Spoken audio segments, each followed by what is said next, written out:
বিদেশের দাওয়াত মানেই কাজের কোনো শেষ নেই। সেই কাকভোর থেকে শুরু করে সারা দিন অবধি আমাদের কাজ করতে হয়। রান্না করো, পরিবেশন করো, ধোয়া, সবকিছু নিজের হাতে করতে হয় হেল্পিং হ্যান্ড না থাকার কারণে। দায়িত্বগুলো হাসি মুখে করতে চেষ্টা করি এই কারণে যে এটা বিদেশ, আমরা সহজেই কোনোখানে যেতে পারি না বা কোনো আত্মীয় স্বজনের বাসায় ইচ্ছে হলেই যেতে পারি না। আর এতটুকু স্যাক্রিফাইসের জন্য যদি আমরা আমাদের প্রিয় জনগুলোর মুখ দেখতে পারি তাহলে কিন্তু মন্দ হয় না।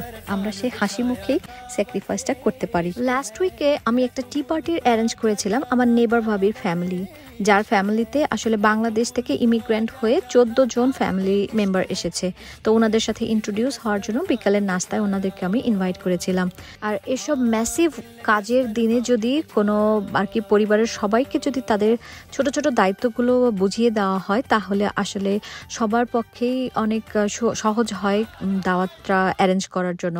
যেমন আমাদের বাসার ছোট 3 জন সদস্যকে দেওয়া হয়েছিল এবারে ঘর গোছানোর দায়িত্বে, প্লাস তারা শখ করেই এবারে খাবার গার্নিশিংয়ের কাজেও লেগে গেছিল। তো আম্মু এদিকে বিরিয়ানির প্রস্তুতি নিচ্ছিল আর আমি এর ফাঁকে একটু রেডি হয়ে নিচ্ছিলাম।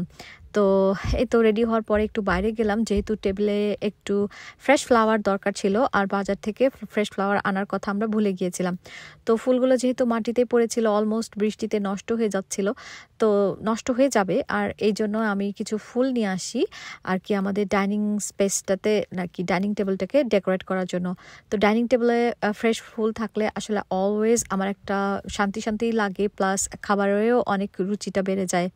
তো ওই তো আমি একটা ফ্লাওয়ার ভাস নিয়ে ফ্লাওয়ারগুলোকে অ্যারেঞ্জ করার চেষ্টা করছিলাম। তো এই তো আর মোটামুটি ওনাদের আসার টাইম হয়ে গিয়েছিল। তো ওনাদের আসার কথা ছিল মোটামুটি বিকালবেলার দিকে, বাট ওনারা আসতে আসতে আসলে লেট ইভিনিং করে ফেলেছিল। মোটামুটি যেগুলো খাবার কি আর কি ওয়ার্ম আপ করতে হবে না সেগুলোকে আমি টেবিলে নিয়ে নিচ্ছিলাম এক এক করে, আর যেগুলোকে ওয়ার্ম করতে হবে সেগুলোকে আর কি কাউন্টার টপে রেখে দিয়েছিলাম ওভেনের কাছাকাছি। আর এই তো এখানে আমি চায়ের সরঞ্জামাদি রেডি করছিলাম, যেহেতু এটা টি পার্টি ছিল আমাদের। আর আমি এক এক করে এরকম করে সব কিছু লাস্ট মিনিট গার্নিশিং, ফিনিশিং এগুলো দেওয়ার চেষ্টা করছিলাম। আর এর অলমোস্ট আমাদের গেস্ট আসার টাইম হয়ে গিয়েছিল। তো এই তো মোটামুটি চলে আসছে ভাবিরা।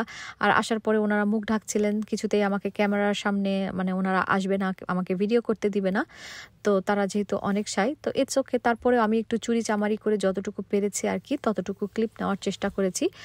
আর এই তো ছিল আমাদের দাওয়াত। তো সবাই এসেছিল, অনেক অনেক মজা করেছি আমরা।